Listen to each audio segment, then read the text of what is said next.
আসসালামু আলাইকুম ভিউয়ার্স, আজ আমি চলে আসলাম 1 বছরের বাচ্চাদের প্যান্ট স্টিচিং ভিডিও নিয়ে। তো সবাই ভিডিওটা স্কিপ না করে শেষ পর্যন্ত দেখতেই থাকুন। ফার্স্টেই আমি প্যান্টের 2 পাশ সেলাই করে নিব। প্যান্টের 2টা পাশ সবসময় আপনারা ডাবল সেলাই দেওয়ার চেষ্টা করবেন, তাহলে প্যান্টের সেলাইটা অনেক বেশি মজবুত হবে এবং ছিঁড়ে যাওয়ার সম্ভাবনা থাকবে না। তারপর আমরা কোমরের যে কাপড়টা আছে ওটাকে আমরা 1.5 ইঞ্চি মতো করে ভাঁজ করে নিব। ভাঁজ করার পর গিয়ে 2 সুতার মতো করে একটু সেলাই করে নিব।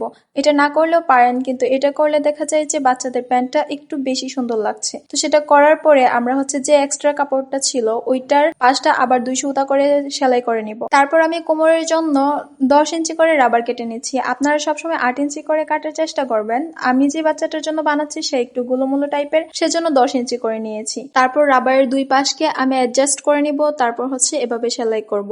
তো আপনারা দেখতেই পাচ্ছেন আমি কিভাবে সেলাই করছি। আপনারা অবশ্যই খেয়াল রাখবেন রাবারটা যেন সেলাইয়ের ভিতরে না পড়ে যায়। যদি সেলাইয়ের ভিতরে পড়ে যায় তাহলে রাবারটা আটকে যাবে এবং সব দিক থেকে সমান হবে না।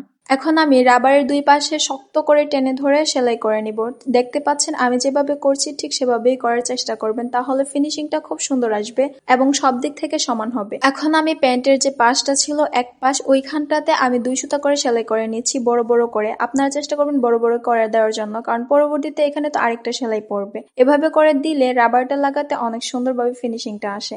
এখন আমরা কোমরের রাবারটা থেকে চিকন করে যে রাবারটা কেটে নিয়েছিলাম ওই রাবারটাকে মধ্যে দিয়ে ভাগ করে নিয়েছি। নিয়ে এখন আমি প্যান্টের সাইডে দিয়ে সেলাই করে নিচ্ছি। আমি যেভাবে করে নিচ্ছি ওভাবে করার চেষ্টা করবেন। তো একইভাবে আমি অপর সাইডটাও সেলাই করে নিচ্ছি, আপনারা দেখতেই পাচ্ছেন। এখন আমি প্যান্টের নিচের 2টা পার্টকে একসাথে করে দিব। একসাথে করার সময় আপনারা সবসময় চেষ্টা করবেন ডাবল সেলাই দেওয়ার জন্য, এতে করে প্যান্টটা অনেক বেশি মজবুত হবে। এই প্যান্টটা দেখতে কেমন হয়েছে কমেন্টে জানাতে ভুলবেন না কিন্তু। টাটা।